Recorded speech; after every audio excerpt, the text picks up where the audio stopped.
اللهم صل وسلم وبارك على سيدنا محمد وعلى آله وصحبه وسلم. كل سنة وانتم طيبين. النهاردة التلات 29 شعبان، احتمال بكرة يكون أول يوم رمضان واحتمال يكون يوم الخميس. ايا كان، كل سنة وانتم بصحة وعافية وسلامة. لو انتي اول مرة تشوفيني ما تنسيش تضغطي لايك، وكمان تضغطي على كلمة اشتراك الحمراء اللي تحت الفيديو، وتفعلي الجرس على الكل علشان يوصلك اشعار باي فيديو جديد بنزله. وصفتنا النهاردة سهلة وسريعة جدا، تنفع في يوم شعبي كده في رمضان، يعني اكل حرشة حلو خالص. لو عايزة تكسري يعني سنة الطبيخ يعني، وناس زهقتوا بقى ومليتوا من الطبيخ، ممكن تعملوا الأكلة دي حلوة خالص في يوم جنب أي أكل شعبي مثلا. طيب وصفتنا النهاردة سريعة جدا، مش تاخد معانا 5 دقايق، وهي كبدة الفراخ. عملت معاكم قبل كده الكبدة البقري، النهاردة هعمل معاكم كبدة الفراخ.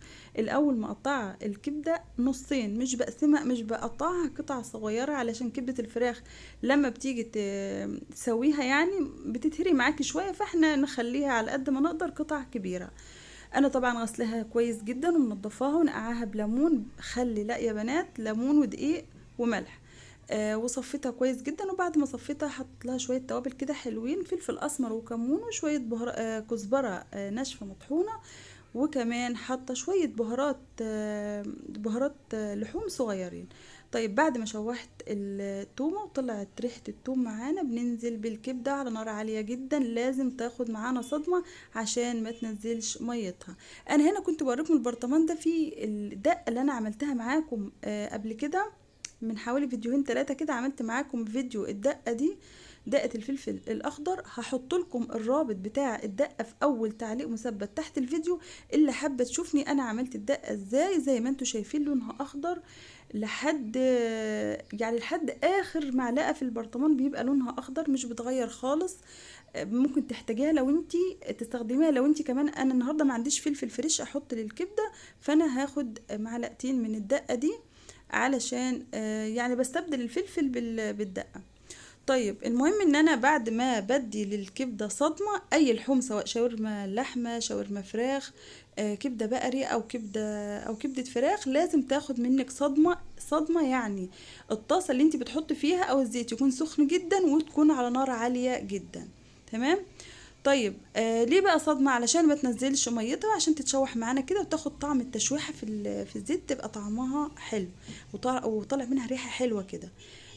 طيب انا بوريكم ان الدقه يا بنات زي ما انتم شايفين لونها اخضر زي ما هي، ما غيرتش خالص، ولا لونها غماء ولا اسود ولا اي حاجه خالص. طيب ممكن تستخدميها كمان الدقه دي لو انت الفلفل غالي جدا، بيبقى غالي بعض الاحيان، بيبقى الكيلو بيوصل 30 جنيه. ممكن تستخدمي الدقه دي في كل حاجه، ممكن تحطي منها على السلطه، تفكيها كويس وتحطي منها على السلطه. طيب انا بعد ما شوحت الثوم ونزلت بيها بالكبده، وحطيت الكبده صدمه كده، واخدت التشويحه مع الثوم، نزلت طبعا بالفلفل والبصل يعني حوالي معلقتين، يعني حبايه واحده او معلقتين طماطم فريش، معلقتين عصير طماطم فريش يعني. لو انت حابه تحطيها متقطعه، حطي حبايه واحده بس كفايه. لو انت حابه تفرميها هي برضو حبايه واحده، يعني حوالي معلقتين، مقدار معلقتين طماطم فريش. بتخلي معاكي الكبده، حتى لو انت شوحتيها جدا مش بتخليها تنشف معاكي، بتخليها حلوه طريه كده. بتبقى من بره الكبده شاده كده وحلوه، وفي نفس الوقت من جوه بيبقى قلبها طري. طيب بنكرمل بقى الكبدة كتير كده مع البصل مع الثوم طماطم والتوابل على نار هادية. بعد ما خدت الصدمة خلاص بكرملها كده تكرملة خفيفة على نار هادية، يعني تشرب من البصل كده. بصوا يعني اقصى حاجة يا بنات 10 دقايق، ما بحطش الكبدة على النار. اقصى حاجة 10 دقايق، والكبدة الباري بيبقى ربع ساعة اقصى حاجة ليها على النار. غير كده لا، كده هتدوب منك وتبوظ. كده هي تمام، بقت جاهزة على التقديم.